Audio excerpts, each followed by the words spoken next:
Hey everyone, welcome back to the channel. Today I'm going to walk you through a super helpful Webflow trick, the right way to clean up your CSS classes. If you've ever found yourself with a long list of confusing or unused styles cluttering your project, this video is exactly what you need. By the end, you'll know just how to streamline your style sheet, keep things organized, and make your workflow a whole lot smoother. Let's jump right in. First, head over to the Style Selectors panel in your Webflow Designer. This is basically the control center for all your CSS classes. It's where every class you've created for your site is listed out. Think of it like a big filing cabinet where each file represents a different style you've applied somewhere on your website. Now, over time, as you're building, it's completely normal to accumulate classes you don't end up using or that were just experiments. But having all these unused classes lying around can get pretty confusing, especially as your project grows. That's why it's worth taking a moment every now and then to tidy up.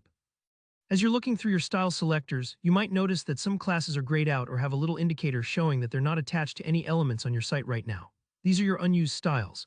But don't worry, Webflow is built to protect you from making any accidental mistakes. You can't delete any class that's currently being used somewhere on your site, so you don't have to stress about accidentally breaking your layout by cleaning things up. Now comes the satisfying part. Take a look at the top right of the selectors panel for a little Clean Up Unused Styles icon. It usually looks like a tiny broom or trash can. Go ahead and click that icon. Webflow will instantly identify all the CSS classes that aren't tied to anything in your project. This step might take a few moments if you have a lot of unused classes piled up, so be patient. It's doing all the checking in the background for you. Once you see the list, you'll have the option to delete these unused classes in just one click. This is your chance to get rid of all the clutter with almost no risk. Just double check if there's any class you might be planning to use again later, but honestly, if it's been sitting unused, it's probably safe to let it go.